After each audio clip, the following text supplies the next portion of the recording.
আসসালামু আলাইকুম। সবাই কেমন আছেন? আশা করছি সবাই ভালো আছেন। আলহামদুলিল্লাহ আমরাও ভালো আছি। মঙ্গলবার সকাল থেকেই ব্লগটা শুরু করেছি। সকালবেলা আমার আব্বু বাসায় এসেছিল। আব্বু হচ্ছে যাবে অফিসে। তো বাড়িতে এসেছিল। তো বাড়ি থেকে হচ্ছে অফিস যাবে। তো যাওয়ার পথে হচ্ছে আমার বাসায় এসে আমাকে হচ্ছে এই তরতাজা কিছু সবজি, তারপরে পেয়ারা আর হচ্ছে মাছ দিয়ে গিয়েছিল। আমি বলেছিলাম যে গুঁড়া মাছ মানে খাবো।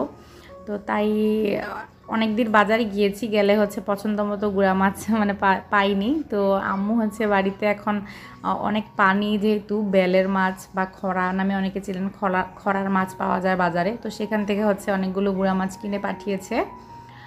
আর একটা সিলভার কাপ মাছ ছিল, একটা না আসলে এখানে মনে হয় দুইটার মতো মাছ। আসলে আমি এটা তো খুলিনি, বরফ করা ছিল, এমনিতেই ফ্রিজে রেখে দিয়েছি। তো গুঁড়া মাছটা নামিয়ে রাখলাম, কারণ গুঁড়া মাছটা কেটে তারপরে রাখবো। যেহেতু সকাল সকাল ছেলে মেয়ে ঘুমাচ্ছে, ভাবলাম যে মাছটা কেটে রেখে দিলেই ভালো হবে ওরা ঘুমে থাকতে। তো পেয়ারাগুলো একটা ঝাঁকিতে রেখে তারপরে মাছ কুটতে বসে পড়েছিলাম। আর অনেক সময় লাগিয়ে হচ্ছে এই মাছগুলো আমি কেটেছি।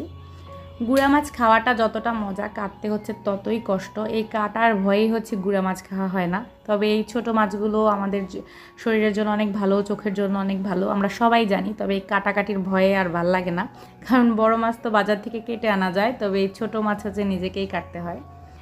যাই হোক, মাছ কাটতে কাটতে অনেক দেরি হয়ে গিয়েছিল। ছেলে মেয়ে ওঠার পরে তাড়াহুড়া করে ওদেরকে খাইয়ে রেডি টেডি করিয়ে স্কুলে চলে গিয়েছিলাম, আর কোনো ভিডিও করা হয়নি। আর স্কুলে আসলে তো আমার মেয়ে এই জায়গা থেকে নড়বে না, এটা তো এর আগের ভিডিওতেও বলেছি। তো ভাবলাম যে বাসায় গেলে কি করবে, মোবাইল দেখবে, এর থেকে ভালো হচ্ছে এখানে খেলাধুলা করুক, আমি নয়তো এমনি একটু কিছুক্ষণ বসে থাকি। তো একদম যে বেশি খারাপ লাগে বসে থাকতে ওইটা না, তবে বাসায় আসলে মনে হয় যে একটু শুয়ে টুয়ে সময় কাটাতে পারতাম বা কোনো একটা কাজ করলে ভালো হতো। তো কী করার, মেয়ে যেহেতু বসতে চায় তাই বসেছিলাম। আর এখন হচ্ছে স্কুল ছুটির পরে, স্কুলে তো আর তেমন বেশি ভিডিও করা যায় না যেহেতু ভিতরে বসেছিলাম। তো ছুটির পরে এই যে আদনান, রিহানের ফ্রেন্ড, সে হচ্ছে তায়েবাকে অনেক বেশি আদর করে। তার নিজের একটা ছোটো বোন আছে, তবে তার সাথে সারাক্ষণ ঝগড়া লেগে থাকে নাকি কিন্তু আমার বিয়ের সাথে আবার সে অনেক ভালো, সে তায়েবাকে অনেক পছন্দ করে। তো এই যে তায়েবার সাথে কথা বলছে, খেলছে। আর রিহান, ফায়ান, এই যে এখন যাকে দেখছেন ড্রেস মানে অন্য ড্রেস পরা, স্কুল ড্রেস পরেনিও, ফায়ান, হুজাইফা, রিহান, ওরা হচ্ছে 4 বন্ধু। তো আমরাও হচ্ছে 4 জন মানে বান্ধবী বলতে পারেন। আমরা সবসময় একসাথে আড্ডা মারি, কথা বলি, দুষ্টামি করি। তো ওরা 4 জন হচ্ছে মানে ছবি তোলার জন্য দাঁড়াচ্ছিল। তো রিহান হচ্ছে এতে পাটা একটু বাঁকা করে পোজ দিচ্ছিল। তো রিহান থেকে দেখে দেখে ওরাও চেষ্টা করছিল, কিন্তু এই যে দাঁড়াতে গিয়ে হচ্ছে একজন হেলছে, দুলছে, পড়ে যাচ্ছে, যার জন্য হচ্ছে ছবি তোলা যাচ্ছিল না আমাদের। তো সবাই তো খেলা নিয়ে ব্যস্ত, কিন্তু আদনান হচ্ছে তাইবাকে নিয়েই মানে ছিল, তাইবার সাথেই খেলছিল। তো স্কুল ছুটি হয়েছে 1:20-এ, আর ওরা প্রায় 20 মিনিটের মতো খেলাধুলা করেছে। তো স্কুল থেকে আসতে আসতে অনেক দেরি হয়ে গিয়েছে। আসার পরে আবার তাইবা কান্না করছে, সে ঘুমাবে, তার একদম ঘুম পেয়ে গিয়েছে। তো তাইবা ঘুমিয়ে গেছে। আর এত দেরি যেহেতু হয়ে গিয়েছে, এখন আমি মানে রান্না করতে হবে, আমার গোসল করতে হবে। তো আমি ভাবছিলাম যে কি করা যায়। তো গুঁড়া মাছ তো কেটে রেখেছিলাম, রান্না করব ভেবেছিলাম যে একটু লাল মরিচ বেটে তারপরে পেঁয়াজটাকে বেটে খুব সুন্দরভাবে রান্না করব, কিন্তু সময় নেই। তাই হচ্ছে পেঁয়াজ কুচি করে কেটে, আদা রসুন বাটা, কাঁচামরিচ মাঝখান দিয়ে কেটে, হলুদ মরিচের গুঁড়া, ধনিয়ার গুঁড়া দিয়ে তেল দিয়ে হাতে মেখে তো কড়াইয়ে দিয়ে দিয়েছি। একটু নেড়ে চেড়ে তারপরে পানি দিয়ে দিয়েছি আর ধনিয়া পাতা দিয়ে দিয়েছি। এই পানিটা একদম শুকনা শুকনা করলেই হয়ে যাবে গুঁড়া মাছের চচ্চড়ি। তবে বাটা মশলায় এটা রান্না করলে খুব বেশি মজা হয়। আর অনেক দিন পরে গুঁড়া মাছ খেয়েছি, আমার কাছে তো অনেক বেশি ভালো লেগেছে। আমার মতো যারা যারা গুঁড়া মাছ খেতে পছন্দ করেন তাদেরও ভালো লাগবে। তো গুঁড়া মাছ খেতে তো অনেক বেশি মজা, তবে কাটতে অনেক বেশি কষ্ট। তো যাই হোক, রান্নার সময় দেখলাম যে বাহিরে একদম অন্ধকার হয়ে গিয়েছে। আকাশের যে এমন একটা অবস্থা, এই হচ্ছে অন্ধকার হয়ে যায়, আবার এই হচ্ছে মানে রোদের জন্য তাকানোই যায় না। তো শুধু গুঁড়া মাছটাই রান্না করেছি। আর এর আগের দিন যে দেখিয়েছিলাম কাঁঠালের বিচি দিয়ে হচ্ছে ডিম রান্না করেছিলাম, সেই তরকারিটা ছিল প্রায় অনেকটাই।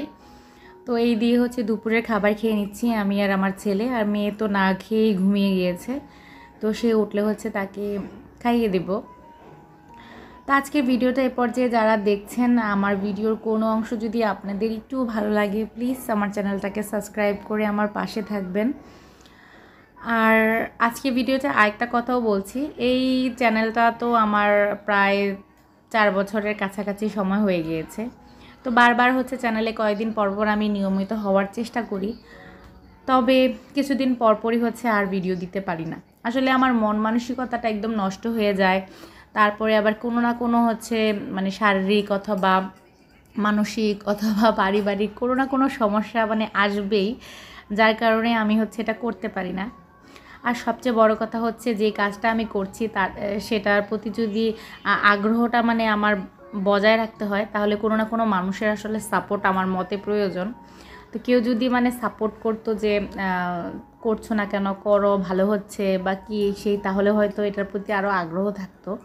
তবে দেখা যায় এই সাপোর্টটা না পেলেও অনেক জায়গা থেকে শোনা যায় যে কেন করতেছো, কী লাভ, কী পাইছো, বা এটা দিয়ে কি হবে, এই সেই কমেন্ট আর কি আসে। তো এগুলো শুনলে আসলে তখন মন মানসিকতা নষ্ট হয়ে যায়।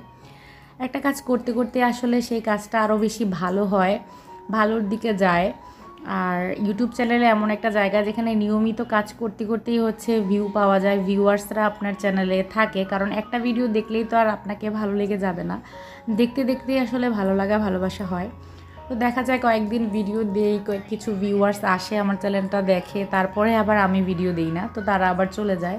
তো এমনভাবেই হচ্ছে আমার চ্যানেলটা এই গতিতেই চলছে, না আমি আগাতে পারছি না আমার চ্যানেলটা আগাতে পারছে।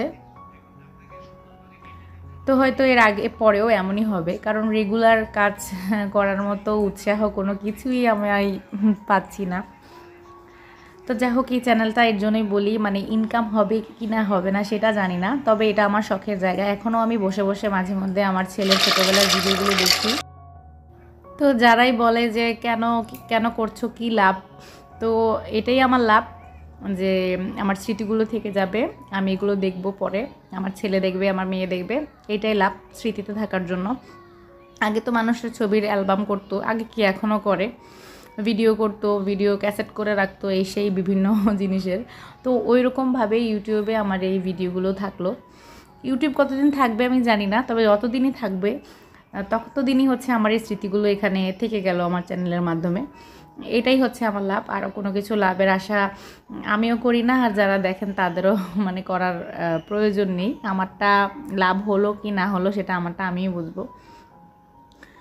তো যাই হোক, এখানে হচ্ছে আজকের ভিডিও কথা বলতে বলতে বলাই হয়নি। আজকে সকালবেলা ঘুম থেকে উঠে হচ্ছে আমি রান্না করেছিলাম সবজি দিয়ে, মুরগি দিয়ে হচ্ছে পাতলা খিচুড়ি। তো আমার ছেলে মেয়ে হচ্ছে খিচুড়ি খেতে পছন্দ করে, তো সবজিটা তারা পছন্দ করে না। তো তাই হচ্ছে মাংস দেওয়ার আগে আমি সবজিটা একটু কষিয়ে নিয়েছিলাম, যেন খিচুড়িটা হতে হতে মাংসটা খুব ভালোভাবে সেদ্ধ হয়ে যায় আর সবজিগুলো হচ্ছে ভেঙে একদম মিশে যায়।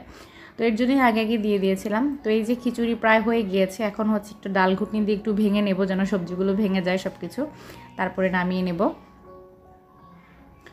তো খিচুড়ি রান্নার পরে ছেলে মেয়েকে খাইয়েছি, আমি নিজে খেয়েছি। তো আজকে সকাল আর দুপুর দুই বেলাতেই খিচুড়ি খাবো, একটু বেশি করে রান্না করে ফেলেছি। আর এই তো ছেলে মেয়েকে হচ্ছে রেডি করিয়ে দিয়েছি, নিয়ে যাব হচ্ছে স্কুলে। আর যাওয়ার সময় যে ভাই বোনের কি আদর, তাই বা হচ্ছে রিহান যখন ক্লাসে থাকে বারবার বলে ভাইয়াকে আনো, ভাইয়াকে আনো, ভাইয়াকে আনো। তার মন চায় না তার ভাইকে একা একা রেখে তারপর হচ্ছে ওই যে খেলনা দিয়ে খেলতে খেলার রুমে।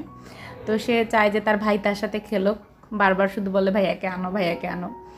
তো ভাইয়া রেডি হয়েছে দেখি সে খুশি, সে স্কুলে যাবে। আর স্কুলে গেলেই হচ্ছে সে হাম্পাতে উঠতে পারবে, ওই যে গাড়িগুলোতে সে বসে, কি বলে ওই খেলনাগুলোর নাম জানি না আমি, ওইগুলোতে সে বসতে পারবে, তাই হচ্ছে সে নাচছে আর কি, সেই আনন্দে। তো আজকের ভিডিওটা এখানেই শেষ করব। সবাই ভালো থাকবেন, সুস্থ থাকবেন, আমাদের জন্য দোয়া করবেন। আপনাদের সবার জন্য রইল অনেক অনেক দোয়া আর ভালোবাসা। আসসালামু আলাইকুম, আল্লাহ হাফেজ।